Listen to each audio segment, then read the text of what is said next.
O maior e mais bem equipado hospital do Litoral Paulista, a Santa Casa de Santos conta com pronto-socorros adulto e infantil e ampla assistência 24 horas em diversas especialidades. O hospital também possui a maior rede de operadoras de plano de saúde credenciadas da região para atendimentos de urgência e emergência. Consulte os convênios credenciados. Santa Casa de Santos, o hospital que une história, pioneirismo e modernidade.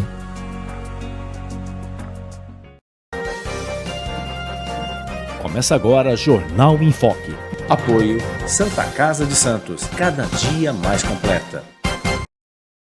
Olá, estamos iniciando mais um Jornal em Foque. Seja bem-vindo, seja bem-vinda. Muito obrigado pela sua audiência, muito obrigado pela sua presença, sempre trazendo informações importantes, relevantes para você que nos acompanha pelas nossas redes sociais, no nosso Facebook, facebook.com/jornalbocnews, nosso canal no YouTube, youtube.com/bocnewstv. Você também pode nos acompanhar pelo nosso site, bocnews.com. Está disponível também todas as entrevistas. É importante também você acompanhar as nossas notícias, sempre com atualização diária. E é claro, lembrando, reprise, 5 horas da tarde na TV Com Santos, canal 8 Vivo. 11 Net Claro, 45 da VPWay, no mesmo horário, 5 horas da tarde, Rádio Santos FM, 92,5 MHz, mais uma possibilidade de você acompanhar o Jornal em Foque. Vamos falar hoje sobre saúde pública, desafios da cidade, especialmente da cidade do Guarujá, mas é claro, não só do Guarujá, mas de toda a Baixada Santista. Nosso convidado de hoje é o secretário de Saúde de Guarujá, Fábio Mesquita, médico, uma das maiores autoridades nas áreas de AIDS e outras doenças sexualmente transmissíveis, enfim, um especialista que está de volta aqui agora como secretário de Saúde de Guarujá. Seja bem-vindo, muito obrigado pela presença, Fábio. Muito obrigado, Fernando, uma saudação a todos aí, ouvintes, é um prazer estar de volta aqui no Jornal em Foque, que para mim assim, é um exemplo aí de jornalismo aqui na região. Muito obrigado. Obrigado, Fábio, obrigado mesmo. Vamos começar os desafios. Você já foi secretário de Saúde de Guarujá já há algum tempo, quase que 15 anos, mas 18 anos e está de volta. O que mudou, né, no seu ponto de vista, para melhor e que ainda está muito longe ou regrediu na sua análise aí? O senhor, como homem também da área de saúde pública, conhece muito de saúde pública, tem conhecimento aprofundado sobre esse assunto, teve, né, participações importantes na Organização Mundial de Saúde, sua experiência aqui em Guarujá. O que mudou para a gente poder comparar aí e o que a gente precisa avançar ainda, que está muito distante do ideal?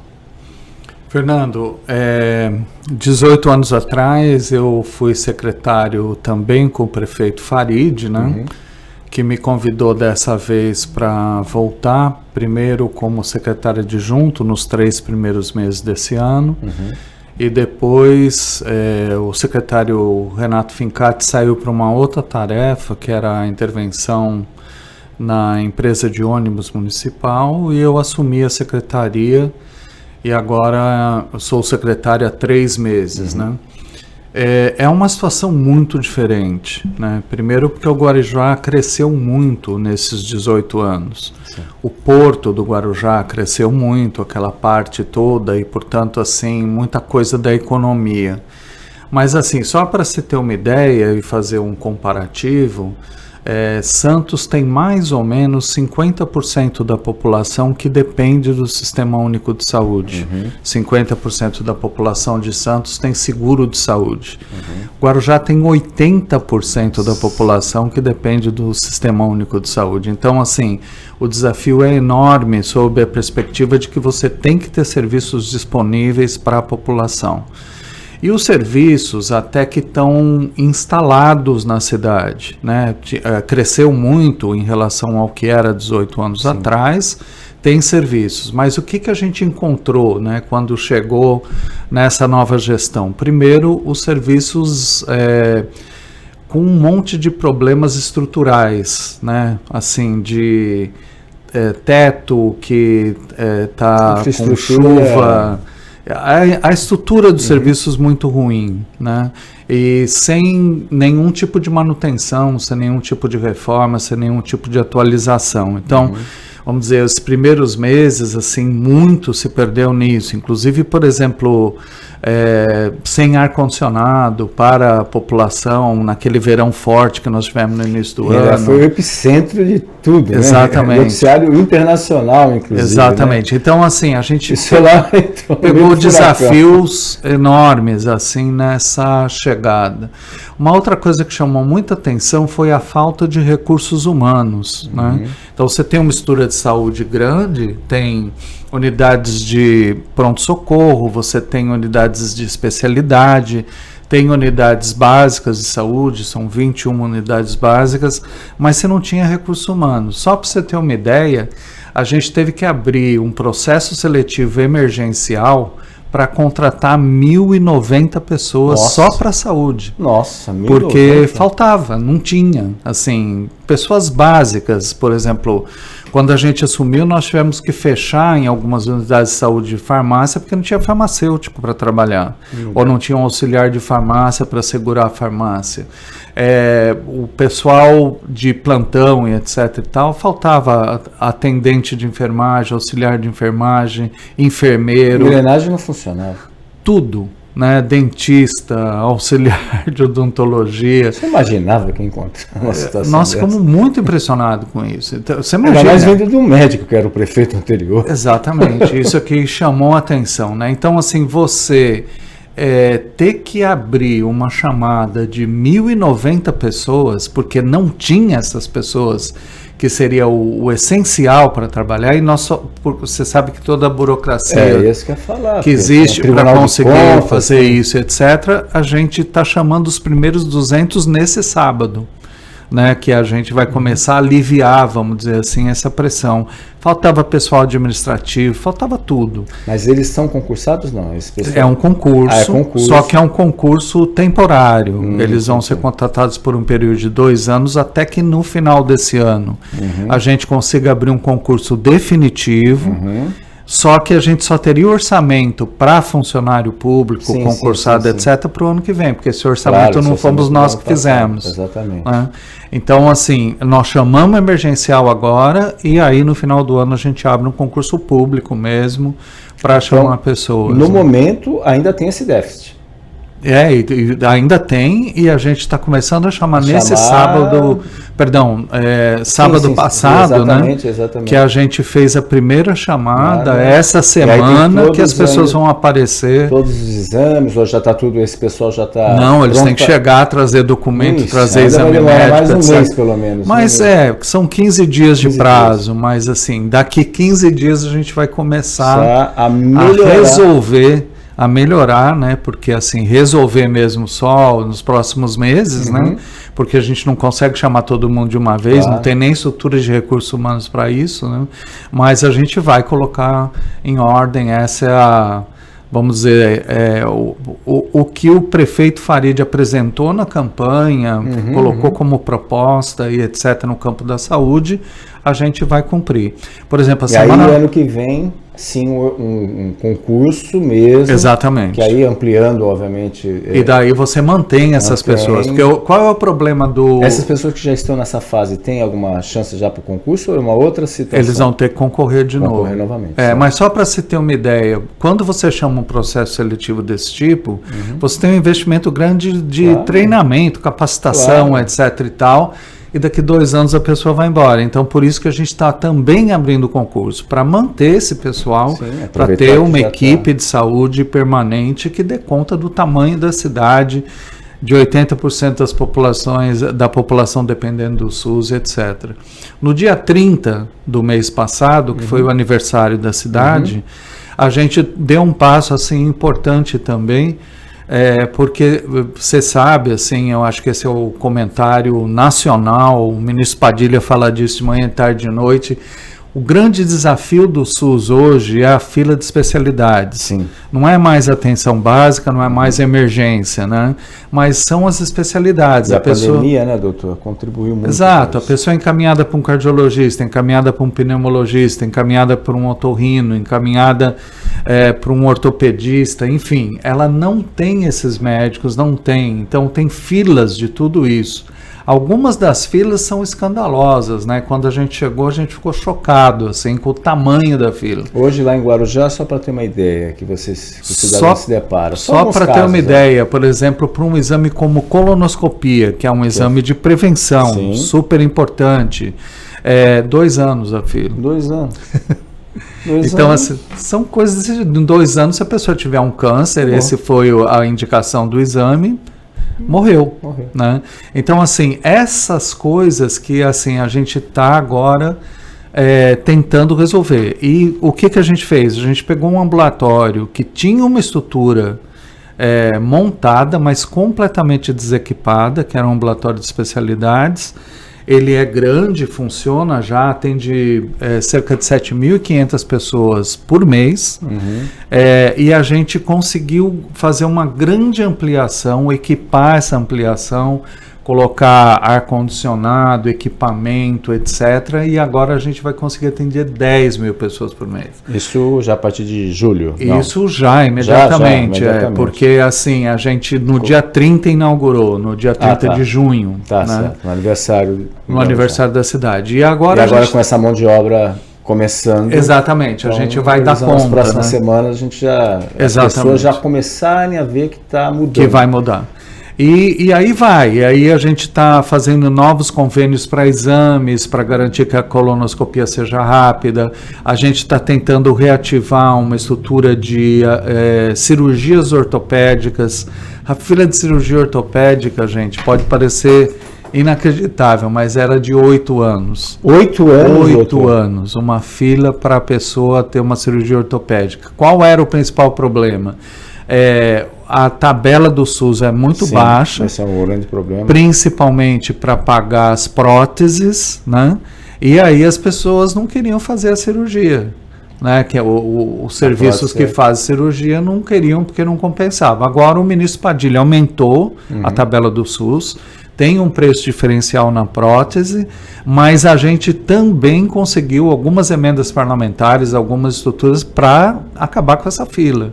Então, assim, o nosso desafio hoje maior, né, é garantir que tudo que está funcionando funcione com qualidade, com unidades reformadas, estruturadas e equipadas com recursos humanos, mas ao mesmo tempo que a gente foque no principal desafio do SUS, que é acabar com as filas, seja de clínica, seja de cirurgia, nas especialidades. Nossa, são números impressionantes. São desafios, 8 anos são desafios inacreditáveis. E infelizmente, né, doutor, a gente teve até semana passada também um médico especialista em cabeça e pescoço, o Rogério Dedevitz também, falou que esse é o funil. Isso vale para também, né, quando a gente fala campanhas de Outubro Rosa, né, Novembro Azul, ótimo, né, faz o exame, tudo bem, fez o exame, constatou, tem algum problema.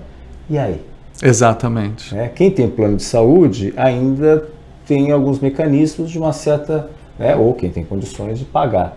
Mas a grande maioria, no caso de Guarujá, 80% da população. Dependente do SUS. Algo... Então, assim, nós temos que responder a isso. Eles não têm um plano B, não tem uma outra saída, né? E é responsabilidade da Secretaria Municipal de Saúde e a gente está comprometido a resolver isso. E pegando até o gancho, tudo isso, é claro, passa por recursos, secretário. A senhora pegou já, lembrando que o orçamento deste ano foi feito no governo anterior. Isso é importante ressaltar. Tinha recursos suficientes aí? O que aconteceu? Nós estamos fazendo algum milagre, mas assim... Multiplicação dos pães. Só para se ter uma ideia, o orçamento do SUS é um orçamento tripartite, né? Ele é um orçamento que tem recursos do governo federal, recursos do governo do estado de São Paulo e recursos dos municípios aqui do estado. A nossa responsabilidade formal, legal, é de 15% do investimento em saúde. Esse mês de junho a gente investiu 26% do orçamento. 26% em junho. Em junho. Então, assim, e isso é um fenômeno nacional, que quem sustenta o SUS são os municípios. o governo federal e o governo estadual não investem o suficiente e acaba sobrando para o município ser o responsável por pagar a conta, né?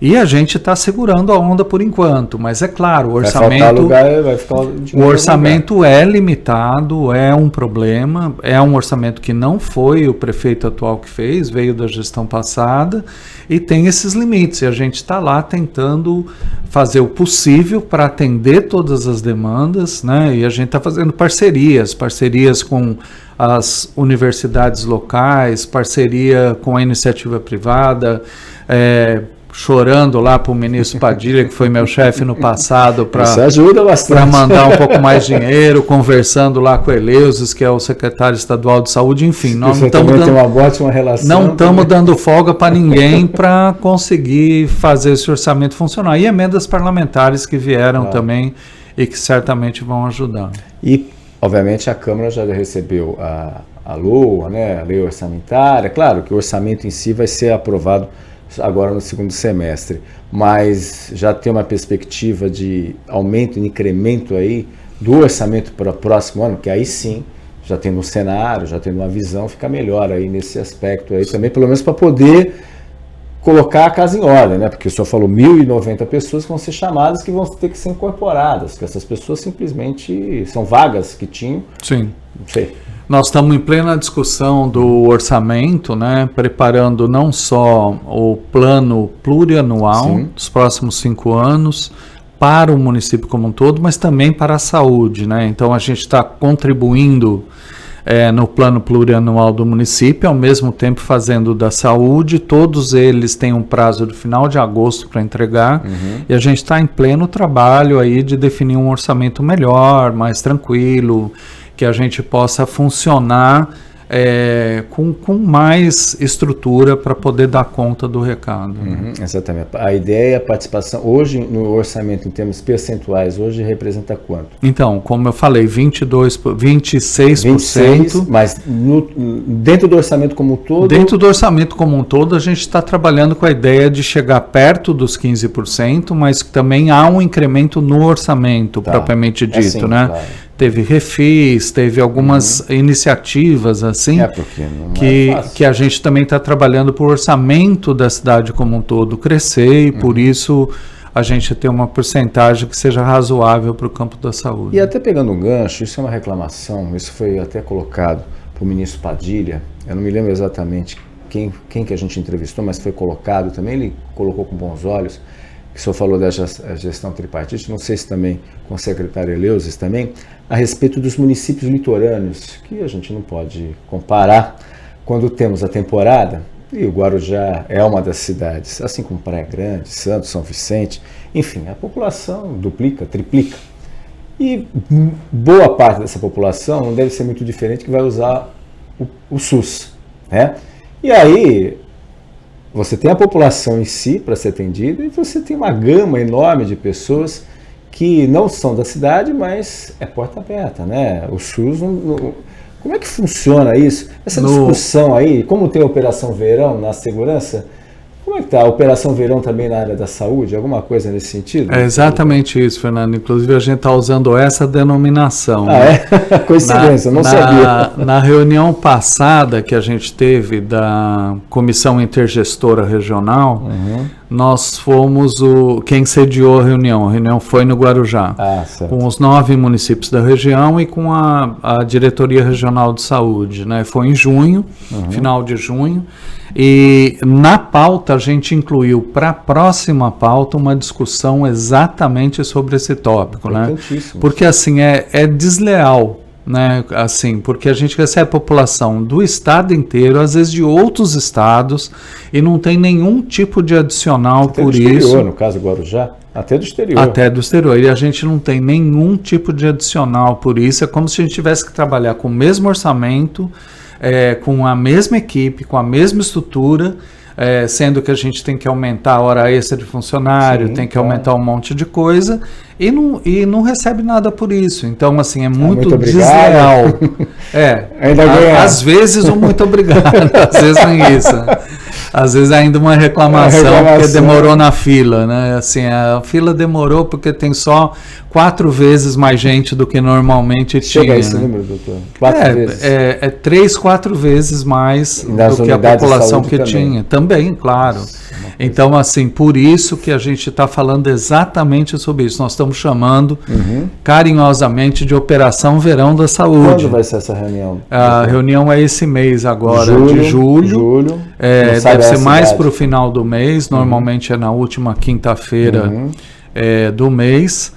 E eu não estou lembrado exatamente, eu não lembro se é Peruíbe ou Itanhaém que vai sediar essa vez. Aí são todos os secretários? Todos os secretários, a gente vai mudando de cidade, cada mês faz numa cidade, e é comandado pela direção regional aqui de saúde, né? A Patrícia, que é a diretora regional, e a gente faz um trabalho coletivo de dizer, olha, somos um time, né? Assim, porque para nós todos têm problemas. Então, por exemplo, só para você ter uma ideia, a gente está com um grande desafio, teve um grande desafio, principalmente nessa fase aí de junho, quando mudou de verão para inverno, né? A gente teve uma pressão muito grande de doenças respiratórias, e uma parte importante dessas doenças respiratórias requeria UTI para crianças. E a gente não tem UTI para crianças na região, tem muito pouco para a demanda, para o tanto de demanda que tinha. Então, coisas desse tipo a gente tenta decidir coletivamente. Vai ampliar aonde? Mas serve para todo mundo. Claro. Tem que servir os 9 municípios, não é para um só. Como essa maternidade em São Vicente. Exatamente. Que, para falar, não é minha, é coletiva.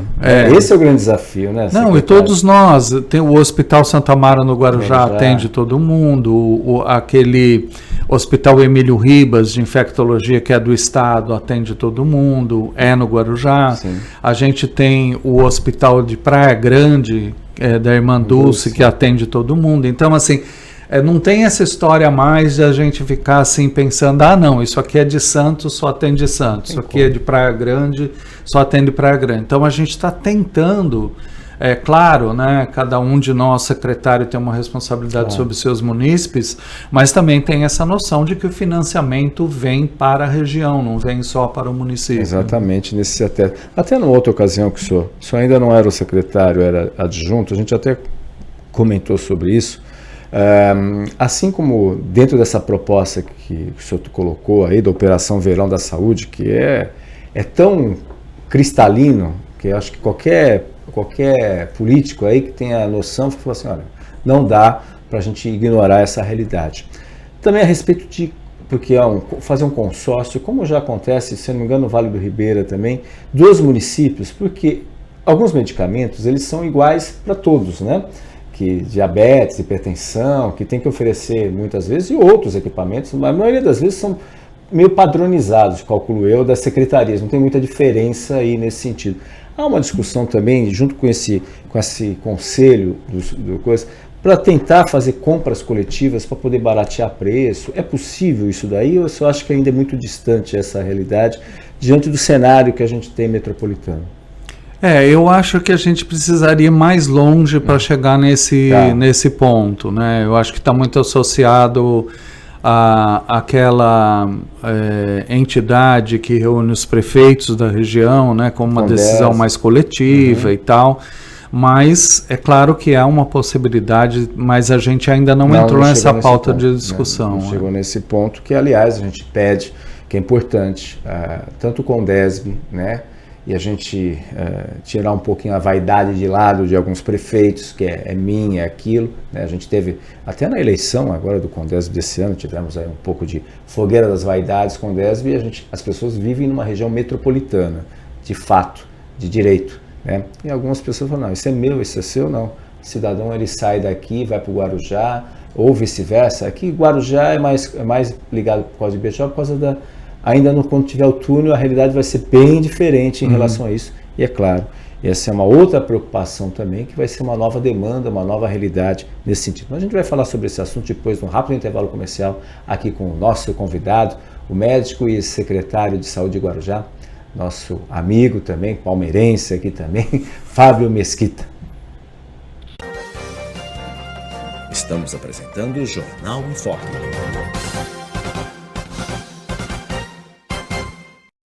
O maior e mais bem equipado hospital do Litoral Paulista, a Santa Casa de Santos conta com pronto-socorros adulto e infantil e ampla assistência 24 horas em diversas especialidades. O hospital também possui a maior rede de operadoras de plano de saúde credenciadas da região para atendimentos de urgência e emergência. Consulte os convênios credenciados. Santa Casa de Santos, o hospital que une história, pioneirismo e modernidade. Você quer receber notícias do Boc News no seu celular e e-mail? É fácil. Acesse bocnews.com e inscreva-se para receber a edição digital do Boc News no seu final de semana. E para receber também o boletim diário, resumo do dia, sempre de segunda a sexta, envie uma mensagem pelo WhatsApp 13 99123 2141. Fique bem informado e receba sempre conteúdo de qualidade com a credibilidade do Boc News.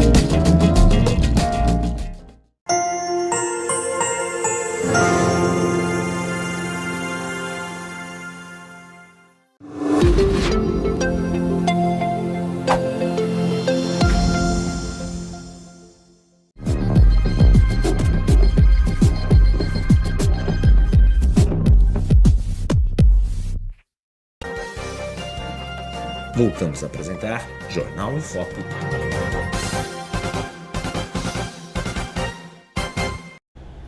Olá, estamos de volta no Jornal em Foco de hoje, trazendo como convidado o secretário de Saúde de Guarujá, o médico Fábio Mesquita, que está falando muito sobre como ele encontrou a área da saúde de Guarujá e está tentando colocar literalmente a casa em ordem aí, que não é fácil, um desafio. E lembrando, né, secretário, a gente lembrar também que Guarujá acabou virando o epicentro das informações, só estava chegando, passou o ano e tal, só ainda com o secretário adjunto, chegando no meio do furacão. Quantas entrevistas o senhor deu a respeito da questão da água, da virose, enfim.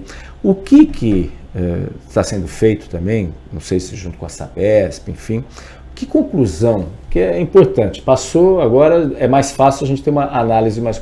Qual foi a conclusão do que aconteceu e o que está sendo feito ou vai ser feito para evitar, se é possível evitar, que novos casos aconteçam, né, nessa próxima temporada, que parece distante, mas não é distante, já estamos no segundo semestre. Para quem trabalha com saúde pública, tem que prever todos os cenários possíveis, né, doutor?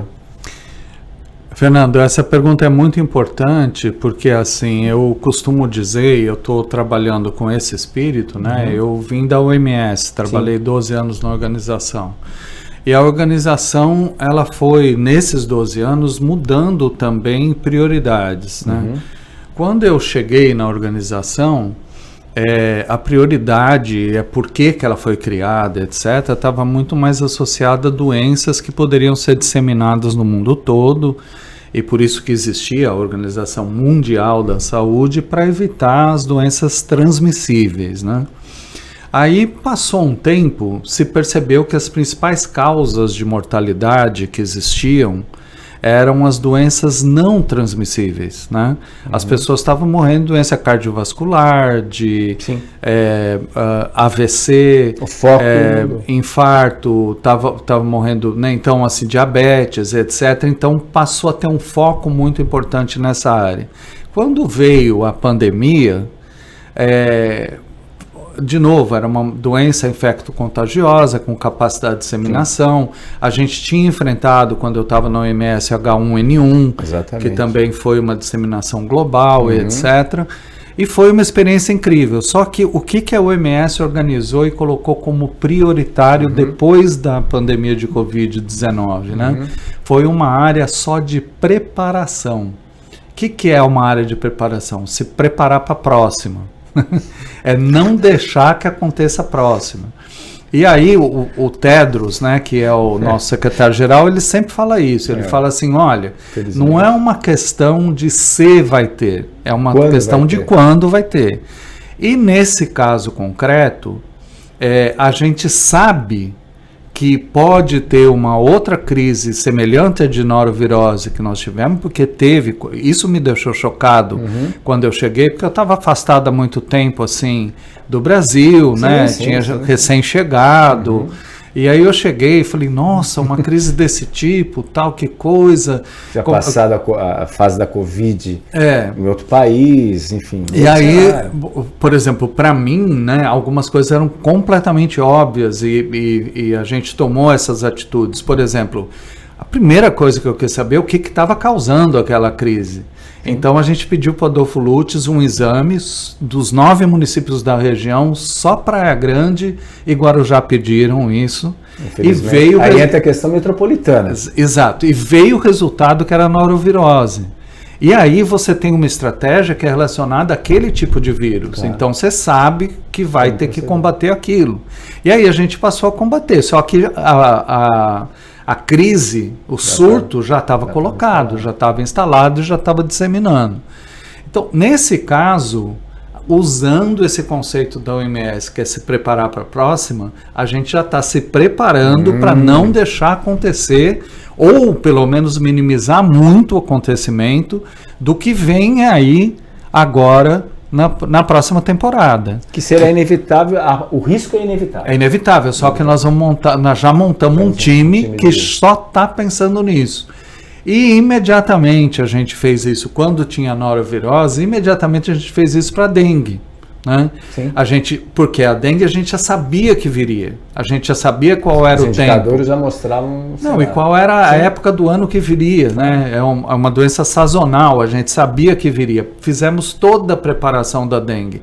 Quando a gente fez a preparação da dengue e tomou as ações necessárias, a gente diminuiu a dengue em relação ao ano passado em 87%. Olha. Porque fez a preparação. Né? Não é que não teve dengue, teve, claro. Não é que não teve morte, teve, mas teve 87% menos do que o ano anterior, porque a gente se preparou.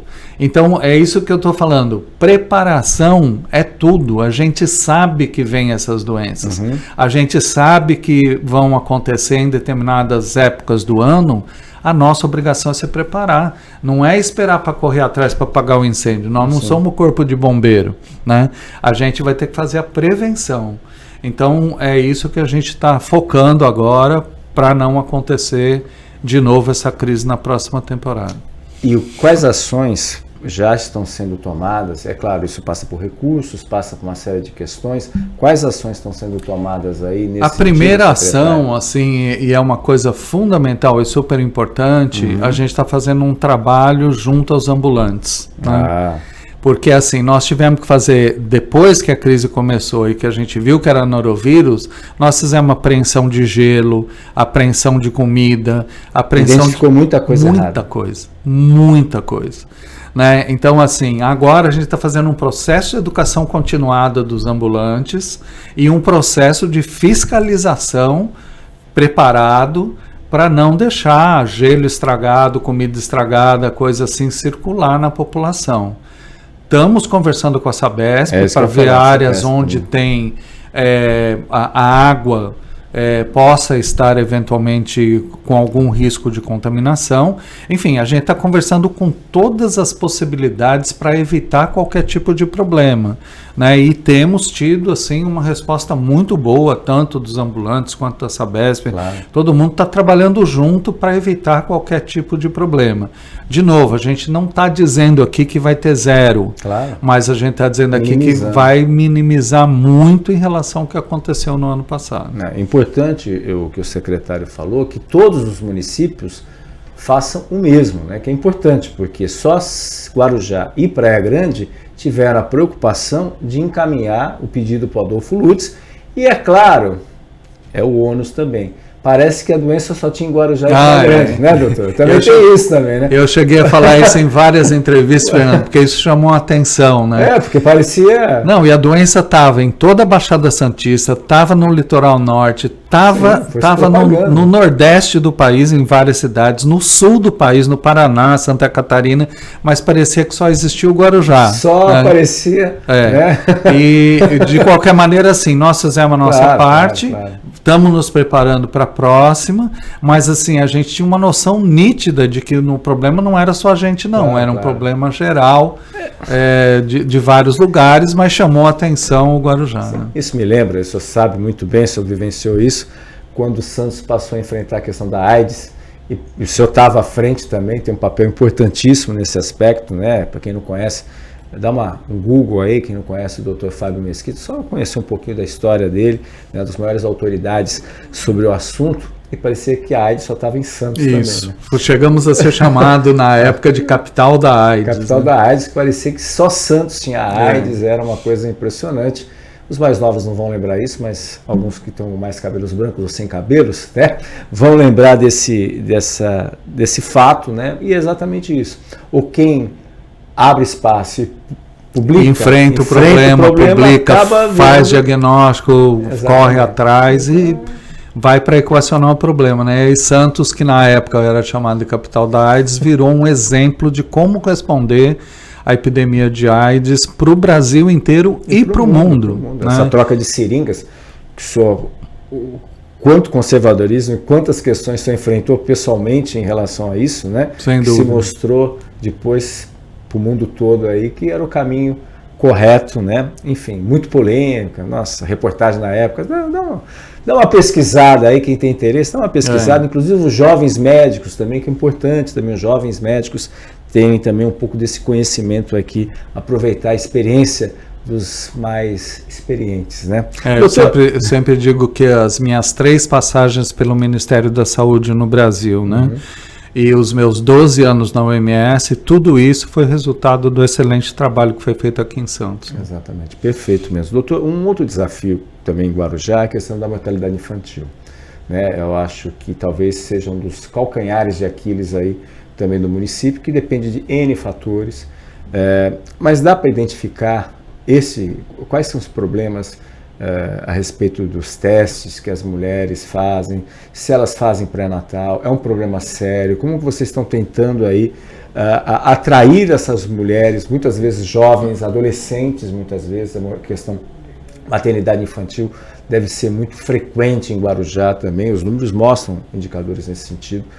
O que fazer lá para poder diminuir, que infelizmente ainda são números, podemos dizer assim, escandalosos, né? Sem dúvida, Fernando. Esse foi, assim, a gente tem um foco muito específico para mortalidade infantil e mortalidade materna, porque os dois são indicadores absurdos, assim, fora da casinha. É muito alto em Guarujá. É muito alto. Hoje a mortalidade infantil em Guarujá... A propósito, é muito alto em toda a região da Baixada Santista. É importante. Mas chama muita atenção para a gente também no Guarujá. O que a gente está fazendo para mudar isso, né? Esses indicadores, eles têm que estar em 1 dígito. Né? E eles estão em 2 dígitos, tanto a mortalidade materna quanto a mortalidade infantil. Cada 1.000 nascidos. Então, o que a gente está fazendo para tentar mudar? Né? A gente reformulou a Rede Aline. A Rede Aline é a estrutura nacional do Ministério da Saúde, mas que vale para cada município também, onde a gente organiza o pré-natal. E quais eram os problemas que a gente estava tendo? Primeiro, não tinha um protocolo de pré-natal. A gente está fechando um protocolo escrito que deve ser aplicado por todo mundo em todas as unidades de saúde. Protocolo é uma coisa que eu tenho uma paixão por protocolo, porque assim, quando eu estava no Ministério da Saúde, na OMS só se trabalha com protocolo. Mas quando eu estava no Ministério da Saúde, a gente fez o primeiro protocolo, em 2013, da história da luta contra a AIDS no Brasil. Era um protocolo de tratamento. E o que a gente falava? Bom, aqui, é um guia. Com o dinheiro do público, do SUS, nós vamos tratar desse jeito. Ah, não, mas o médico quer fazer assim. Problema do médico. Se ele quiser, ele vai ter que arrumar o remédio, o medicamento, porque o que nós estamos pagando com o dinheiro do SUS é isso aqui que está no protocolo.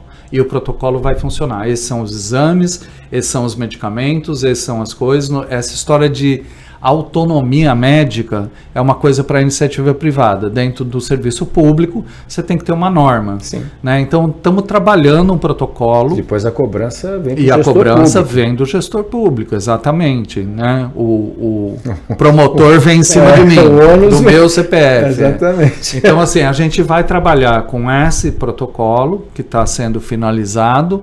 Ao mesmo tempo, a gente está mudando práticas. Então, por exemplo, Ah, tudo bem, a gestante faltou no pré-natal. Como assim a gestante faltou no pré-natal e ninguém foi atrás? E aí nós o temos saúde da família? Então, nós temos agentes comunitários de saúde que tem que ir atrás dessa gestante. Se ela faltou no pré-natal, alguém tem que ir atrás. Ah, então vamos, no protocolo isso está colocado, né? Tem que ir atrás da gestante, ela tem que garantir o número de consultas que o Ministério preconiza. São 7 consultas durante a gestação. A outra coisa, essa então me choca profundamente porque é minha área de trabalho. Né? Uma das maiores causas de mortalidade infantil e problemas com mortalidade materna é sífilis. Sífilis congênita. Sífilis, pelo amor de Deus, gente. Sífilis já é muito alto, doutor? É alto, assim, mas sífilis é uma coisa que você pode fazer o diagnóstico durante a gestação, tratar durante a gestação. E qual é vamos dizer assim, a comida de bola que o pessoal frequentemente faz? Faz uma vez o exame de sífilis e fica feliz, como se não fosse possível a reinfecção. E é claro que é possível reinfecção, ela tem um parceiro. Cadê esse parceiro? Foi tratado? Às vezes troca de parceiro. Então, 3 meses depois voltou, repetiu o exame de sífilis, coisas óbvias, né? Que parece simples, mas tem que estar no protocolo, entendeu? Assim, tem que fazer e acabou. Ah, não, mas ela já fez no primeiro mês. E daí? 3 meses depois pode ter contaminado outra vez, pode ter reinfecção. Então, assim, é esse tipo de comida de bola que a gente não pode aceitar mais, né? Então, a gente está reformulando tudo no pré-natal para garantir que a mãe, né, a mulher e a criança. Agora, essa é uma coisa importante porque, assim, as pessoas tentam pensar que o pré-natal é um problema da atenção básica. Sem dúvida nenhuma, é um sério problema da atenção básica. Só que se essa mãe se complicar, tiver uma gravidez mais complexa, ela vai para uma unidade especializada. Essa unidade especializada no Guarujá chama Casa Rosa. E ela fica responsável por todas as gestantes que estão em risco. Tem hipertensão, tem uma série de coisas durante a gestação. Diabetes. Tá, mas a Casa Rosa, ela fecha no feriado por 5 dias. Agora você imagina uma mãe gestante que está com um caso grave, ela não pode voltar lá porque a Casa Rosa está fechada por 5 dias. Não dá. Então, assim, a gente está mudando essa dinâmica, né?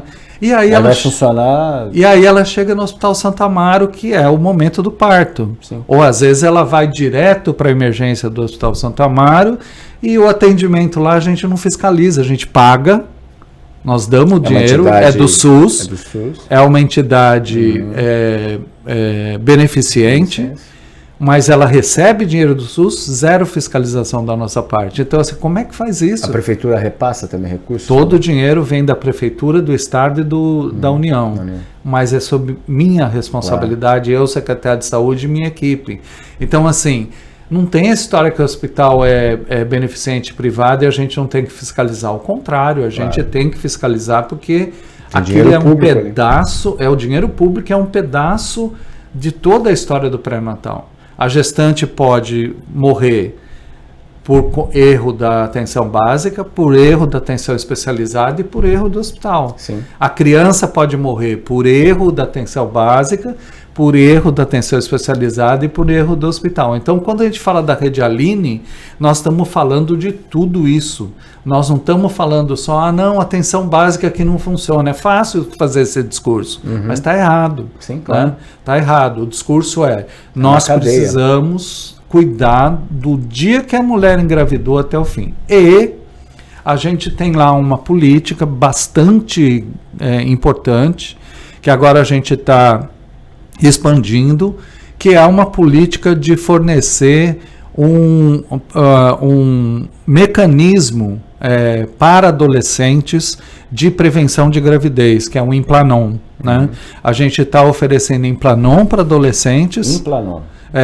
E a gente está oferecendo Implanon, a gente expandiu agora até para a população de rua. O nosso trabalho para garantir que aquelas mulheres que estão na rua também, muitas vezes são violentadas, são abusadas, etc., que elas também não tenham gravidez indesejada. Então, a gente está fazendo um trabalho de prevenção de gravidez indesejada, ao mesmo tempo que a gente está cuidando bem de gravidez desejada e que a gente tenha que cuidar da gestante, da criança que vem por aí. E depois que a criança nasceu, tem que ter a referência imediata para a unidade de saúde, o agente de saúde tem que buscar essa criança na casa para acompanhar ela pelo menos até 1 ano de idade, se não mais, para garantir, né, que essa criança esteja saudável, tenha aleitamento materno, tomou todas as vacinas, seja acompanhada. Então, assim, esse protocolo, ele tem que, da Rede Aline, né, que a gente está implementando, ele tem que cuidar de todas essas fases, não é?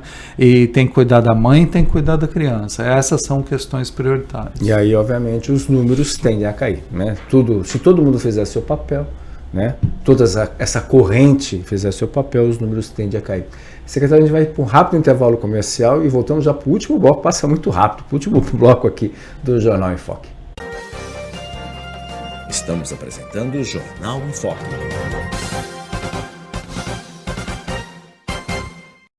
O maior e mais bem equipado hospital do Litoral Paulista, a Santa Casa de Santos, conta com pronto-socorros adulto e infantil e ampla assistência 24 horas em diversas especialidades. O hospital também possui a maior rede de operadoras de plano de saúde credenciadas da região para atendimentos de urgência e emergência.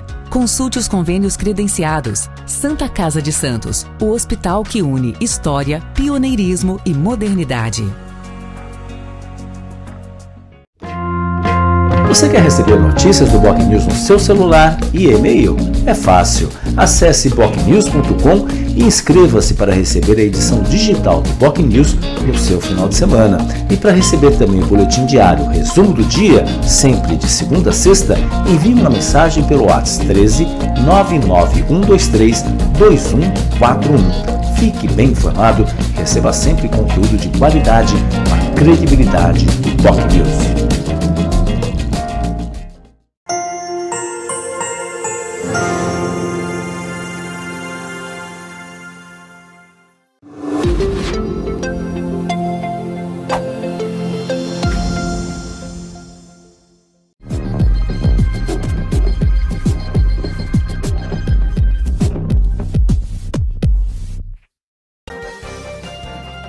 Voltamos a apresentar Jornal em Foque.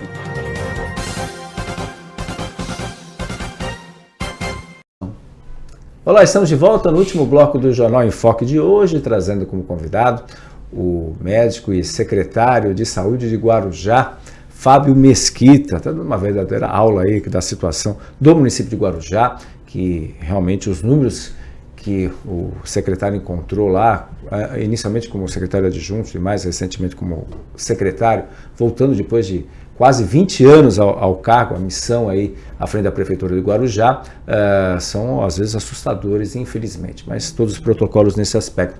Até pegando o gancho, o senhor falou de sífilis, mas também uma outra doença, até recentemente aqui o vereador Marcos Caseiro também tem colocado muito aqui em Santos especificamente, não deve ser muito diferente em Guarujá também, é a questão da tuberculose, né? A tuberculose que infelizmente é uma doença silenciosa, uma doença que leva à morte efetivamente e reincidiva, né? Que aí pode voltar, enfim.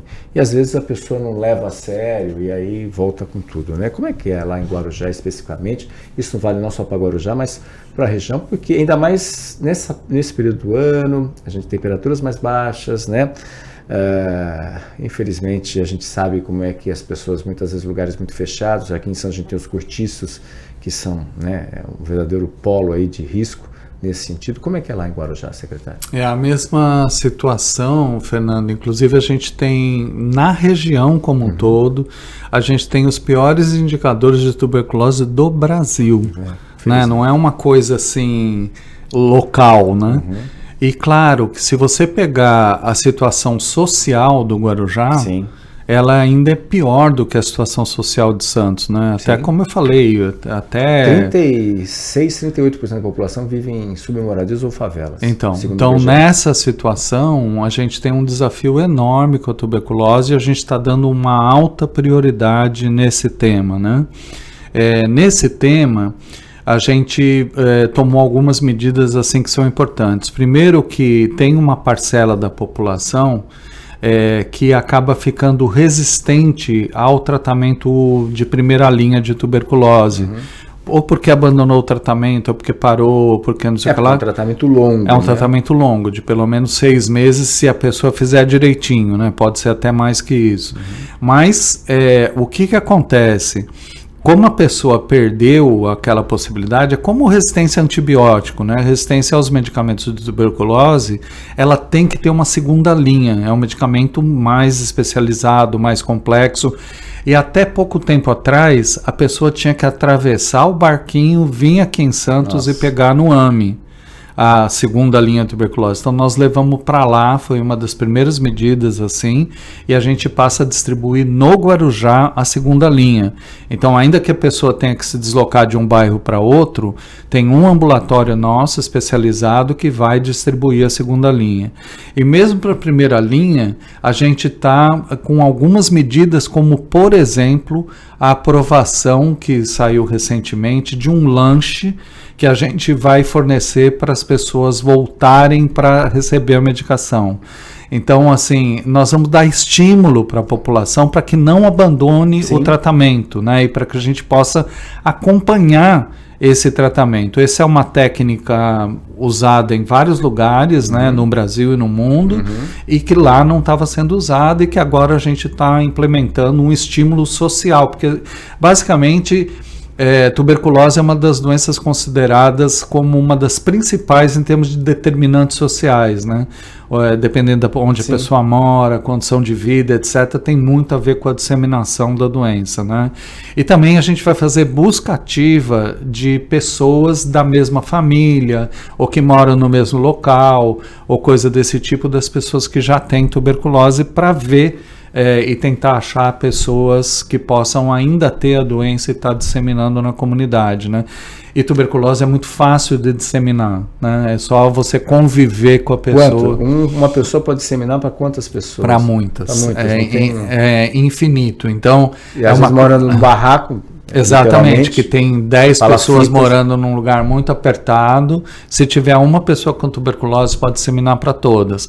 Algumas pessoas vão ter a tuberculose, mas não vão manifestar clínica, mas a grande maioria vai manifestar clínica, vai ter problema, e a gente precisa cuidar dessas pessoas. Não? É impressionante, aí os números são realmente preocupantes. Até pegando esse gancho, doutor, a senhor falou da tuberculose, mas assim, Guarujá, a discrepância social, e a gente tem batido muito aqui no Jornal em Foque, que a gente está verificando uma nova onda aí de investimentos. A gente está falando do túnel Santos-Guarujá, a gente está falando também nesse mercado offshore, falando da terceira pista da Imigrantes, tudo. E o que a gente torce é que os erros do passado não se repitam, né? Como foi em Guarujá, por exemplo, a construção civil, né? Vieram milhares de trabalhadores, geralmente do Nordeste, e aí não deram estrutura, foram se instalando nos morros, nas periferias, né? Enfim, uma série de questões. E Guarujá hoje, infelizmente, se a gente entrar no site do IBGE, no ranking, está proporcionalmente entre as 50 cidades com o maior número de favelas, de moradores que vivem em favelas. Mais de 100 mil pessoas vivem em favelas em Guarujá. É um número impressionante aí nesse sentido. Além da tuberculose, quais são as outras doenças que a miséria e a pobreza contribuem efetivamente e é um desafio, obviamente, para a cidade, aí na área de saúde pública, claro. Eu acho que dessas doenças, né, que a gente chama de doenças por determinantes sociais, tem o HIV, sem dúvida nenhuma, que não acabou. Sim. Tem sífilis, tem várias doenças que estão associadas a isso, e dependendo da época, por exemplo, né, dessas doenças sazonais, mesmo a dengue, vai depender de onde tiver hepatite a moradia, da água, que às vezes... hepatite principalmente A, em função da qualidade da água. Enfim, tem muita coisa para desafio, né? Só lembrando que tem um secretário, né, de habitação que já foi prefeito de São Vicente, né, e que está trabalhando bastante aí, né, para o Pedro, né, para conseguir resolver a questão de moradia, etc. O Lula falou isso quando veio aqui para inaugurar o túnel. Vai ter investimento nessa área, mas é uma coisa tão crônica e tão séria que eu acho que ainda vai demorar alguns anos para a gente conseguir equacionar minimamente esse problema. Enquanto isso, para a saúde, isso tem um impacto incrível dessas doenças que são determinadas socialmente, e nós estamos com muita preocupação de trabalhar com isso.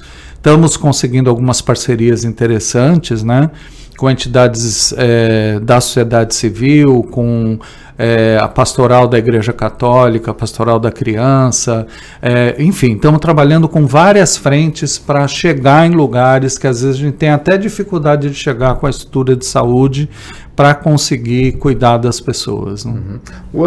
Duas outras questões, já está chegando ao final, secretário. Primeiro, a respeito, o Guarujá tem 2 universidades, né? São particulares, mas com curso de medicina, que é um caso raro, né? Não são todas as cidades assim, temos proporcionais à população. E então os desafios, como é que tem sido? E aí, por outro lado, o senhor deve enfrentar problemas de falta de médicos, muitas vezes, né? O senhor falou aí 1.000 e tantas pessoas chamadas, entre elas, claro, muitos médicos aí também, né, nesse sentido. Como tem sido essa atuação, né? A gente falando com outros profissionais também, que é um grande desafio também, essa relação aí da mão de obra, dos jovens médicos também, especialmente no internato, né? Que o período é internato, né? Que chamam, né? Internato, residência, a gente tem lá uma estrutura de residência. Né? São muitos alunos e às vezes não tem vagas suficientes. Por outro lado, às vezes há uma demanda, há uma necessidade deles fazerem, obviamente, essa atenção, especialmente nas unidades básicas de saúde, e às vezes faltam profissionais, enfim. Tem pensado alguma alternativa para poder juntar? A gente tem tido uma boa parceria com as 2 universidades, né? E assim, a preocupação nossa é não fazer um fla-flu entre as duas, né? Essa é a questão. Ter um respeito pelas 2 e ver como é que a gente pode se adequar para trabalhar em conjunto.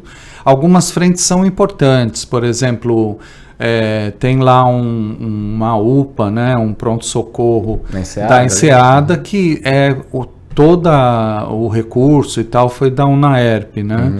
Essa inauguração que a gente acabou de fazer dia 30 de junho sobre a expansão do ambulatório de especialidade foi uma parceria com a UNOeste. Então a gente está procurando trabalhar em conjunto, procurando abrir espaço para eles, para os alunos deles, também dentro das unidades, mas sem prejudicar o serviço, porque uma das coisas que a gente notou quando eu cheguei é que a universidade tomava o serviço de uma forma que prejudicava o serviço. Por exemplo, não, eu estou dando aula aqui, eu estou usando uma sala, faço 4 consultas na manhã.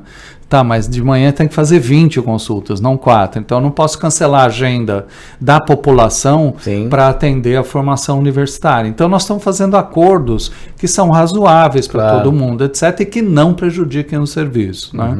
Mas são parceiros, a gente está conseguindo fazer várias atividades de educação, de formação nas 2 universidades, e estamos evitando o fla-flu, né? Evitando a confusão entre elas. Como falei, são universidades particulares. Exatamente. E são concorrentes.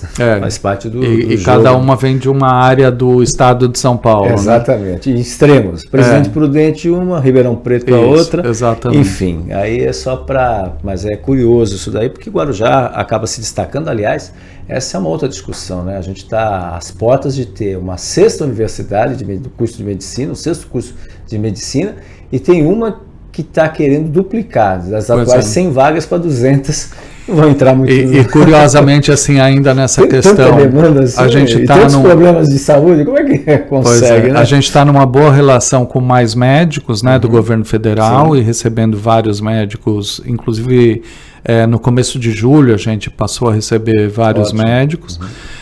E a gente tem uma residência do município, residência médica de saúde da família do município, que nesse momento tem 16 residentes, são 6 R2 e 10 R1, e no ano que vem vão ser 20 residentes no total do município que estão aí fazendo residência de saúde da família. Ótimo, isso daí é importante aí também, porque mais profissionais atuando uma área fundamental que às vezes não é tão valorizada, a área de saúde pública. Nesse sentido, a gente entrevistou, inclusive, ela é fã do senhor também, a doutora Lepka, Então. Né? Foi uma aula jovem, essa jovem doutora. Não posso nem contar esse detalhe, mas eu estou trazendo ela para trabalhar com a gente. Olha, que bom, hein? Ela é brilhante, está voltando dos Estados Unidos. Está voltando agora? É uma médica formada aqui em Santos, é da família aqui de Santos, é uma pessoa brilhante. Fez residência lá no Emílio Ribas, fez a especialização na Johns Hopkins, né, um mestrado dela. Enfim, é uma pessoa brilhante que a gente vai incorporar no time. Olha, sem dúvida, merecidamente deu uma entrevista para a gente. Quem quiser, está disponível nas nossas redes sociais, uma entrevista muito interessante, uma jovem, que dá orgulho quando a gente vê esses jovens aí, pesquisadores, uma preocupação de saúde pública, um estudo que ela fez ainda como estudante aqui na Faculdade de Ciências Médicas, ela que é bolsista, né, falou muito... Né, o tempo todo. Falou muito sobre isso, e o pessoal critica a questão do ProUni, que foi fundamental sensacional, né, para ela. Pesquisadora, né, fantástica nesse aspecto. Doutor, a gente está chegando só no finalzinho, o Felipe já deu um recado aqui, mas questão de leitos hospitalares, é um desafio. O seu colega Marcos Caseiro teve alguma audiência pública, números assim, temos a metade do que preconiza a OMS. Esse desafios, é um enorme desafio na Baixada Santista. A gente chegou a fazer um debate grande, promovido pela Tribuna sobre esse assunto, né? Que é o assunto da falta de leitos na região e a falta de apoio do CROSS, né, daquelas estruturas que existem no governo estadual, para que a gente consiga leitos fora da região quando é o caso, né? Ainda assim, nós temos o privilégio no Guarujá de ter o hospital que mais interna o SUS, que é o Hospital Santo Amaro, né? Que tem mostrado esses detalhes, mas falta leito. Nós não temos essa dúvida, ainda vai precisar trabalhar bastante para ampliar. Nós estamos trabalhando com a ideia de reabrir o Hospital Guarujá, que é um hospital que está fechado desde fevereiro desse ano, atendendo muito pouca coisa, e reabrir para o SUS, né? E aí, se isso der certo, são negociações que estão em curso, acho que a gente, eu acho que a gente vai conseguir um pouco de fôlego aí, em termos de leitos hospitalares. No entanto, isso não vai resolver o problema da região, vai só dar um fôlego, né?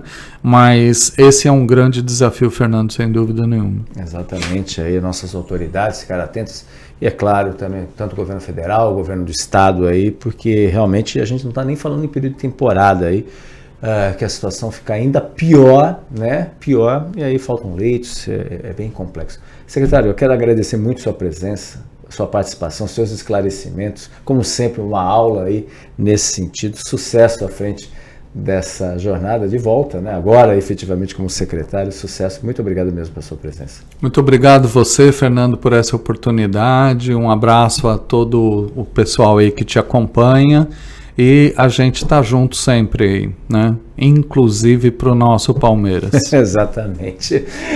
Muito obrigado. Esse foi o médico e secretário de Saúde de Guarujá, Fábio Mesquita, que participou do Jornal em Foque de hoje. Agradecendo sua audiência, sua participação. Lembrando que você pode assistir ao programa a qualquer momento nas nossas redes sociais e também no nosso site, bocnews.com. Reprise 5 horas da tarde na TV com Santos, no mesmo horário, Rádio Santos FM 92,5 MHz, mais uma possibilidade de você acompanhar o Jornal em Foque. Tenham todos um ótimo dia e até amanhã em mais um Jornal em Foque. Tchau, tchau. O maior e mais bem equipado hospital do Litoral Paulista, a Santa Casa de Santos, conta com pronto-socorros adulto e infantil e ampla assistência 24 horas em diversas especialidades. O hospital também possui a maior rede de operadoras de plano de saúde credenciadas da região para atendimentos de urgência e emergência. Consulte os convênios credenciados. Santa Casa de Santos, o hospital que une história, pioneirismo e modernidade. Você conferiu Jornal em Foque. Apoio Santa Casa de Santos, cada dia mais completa.